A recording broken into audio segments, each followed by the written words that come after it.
இல்லை இப்போ இந்த எலெக்ஷன் சீசன்ல சந்திரபாபு நாயுடு அவர்கள் பேசுறாரு, ஆந்திர முதலமைச்சரா இருந்துட்டு தமிழ்நாட்டினுடைய வளர்ச்சி அப்படிங்கிறது கடந்த 5 ஆண்டுகள்ல பெருமளவுல கிடையாது அப்படின்ற மாதிரி. அப்போ மற்ற மாநிலங்களோட கம்பேர் பண்ணும்போது தமிழ்நாடு ஃபார் பெட்டர் வளர்ந்துருக்கு அப்படிங்கிறது தான் இங்க இருக்கக்கூடிய தலைவர்கள் வைக்கக்கூடிய வாதமா இருக்கு. அதை நம்ம பார்த்துக்கிட்டு இருக்கோம். உதாரணத்துக்கு நம்ம ஜிஎஸ்டிபி எடுத்துக்கலாம், நீங்க சொன்ன மாதிரி.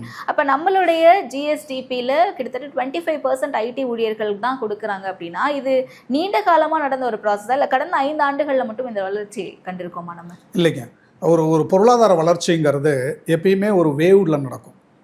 மேலே ஏறுவாங்க, அப்புறம் ஒரு ஸ்டெபிலிட்டி வேணும், ஓகே, அப்புறம் திரும்ப அடுத்த பாய்ச்சலுக்கு தங்களை ரெடி பண்ணிக்குவாங்க, திரும்ப மேலே ஏறும். இதுதான் வந்து பொருளாதார ஒரு சைக்கிளுங்கிறது. தொடர்ந்து வளர்ந்துக்கிட்டு இருக்கிறதுலாம் ரொம்ப அசாத்தியமான ஒரு விஷயம். சீனா 90கள்லையும் 2000லையும் வளர்ந்ததை ஒரு எடுத்துக்காட்டாக சொல்லலாம். இல்லைன்னா இது வந்து எப்படின்னா, நீங்கள் வந்து ஒரு ஓட்டப்பந்தயத்தில் வேகமாக ஓடுற மாதிரி வேகமாக ஓடுனீங்கன்னா கொஞ்ச நேரம் நின்று அதை ஸ்டெபிலைஸ் பண்ணிவிட்டு திரும்ப ஓட ஆரம்பிக்கணும். அதனால் இந்த 5 ஆண்டுகளில் மட்டும்தான் வளர்ச்சின்னு கிடையாதுங்க.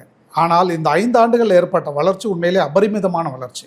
அந்த வளர்ச்சிக்கு நான் சொன்ன 4 ஃபேக்டரில் 3 ஃபேக்டர் அதுக்கு முன்னாடியும் இருந்தது. இந்த 4வது ஃபேக்டர் இருக்கு இல்லைங்களா, அரசாங்கத்தோடைய ஒத்துழைப்பு, அரசாங்கத்தோடைய ஊக்கம். இது 2011-21 காலகட்டத்தில் ரொம்ப குறைவாக இருந்ததுங்க. திமுக அரசு வந்து 2021 அதை வந்து அது ஒரு ட்ரிகர் கொடுத்தாங்க. அப்போது இங்கே இருந்த மேன் பவர் ரிசோர்ஸஸ், இங்கே இருந்த ப்ரைவேட் பிளேயர்ஸ் எல்லாருமே வந்தாங்க, இன்வெஸ்ட் பண்ண ஆரம்பித்தாங்க, என்ஜினியர்ஸ் ஒர்க் பண்ண ஆரம்பித்தாங்க. ஸோ ஒரு வளர்ச்சி அப்படிங்கிறது ஒரு தனி மனிதரை வந்து நம்ம இவரால் தான் வளர்ச்சி நடந்ததோ அப்படின்னோ, இல்லை இவங்களால வளர்ச்சி நடக்கலை அப்படின்னோ நம்ம எதுவுமே சொல்ல முடியாது. இது எல்லாரோடைய உழைப்பு. ஓகே. ஆனால் இந்த உழைப்போடைய பலன் வர்றதுக்கு தேவையான ஒரு அரசாங்கத்தை அமைச்சு கொடுக்க வேண்டியது ஒரு முக்கியமான ஒரு காரணி. அப்போது யாரால் இந்த மாதிரி ஒரு தொலைநோக்கு பார்வை உள்ள நல்ல அரசாங்கத்தை அமைச்சு கொடுக்க முடியும் அப்படின்னா, அது 21 வந்த திராவிட மாடல் அரசு அப்படின்னு தன்னுடைய பொருளாதார சமூக கொள்கைக்கு ஒரு வடிவம் கொடுத்து வெளியிட்ட தமிழ்நாடு முதலமைச்சருக்கு தான் முழு பெருமையும் சேரும். ஓகே.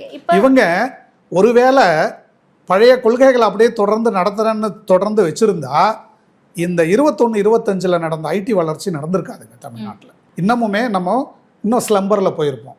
ஒருவேளை ஹைதராபாத்து, பெங்களூரோட சேர்ந்து புனே, புவனேஸ்வர் இதெல்லாம் கூடமே தமிழ்நாட்டை தாண்டி மேலே போயிருந்ததுக்கு வாய்ப்பு இருந்திருக்கு.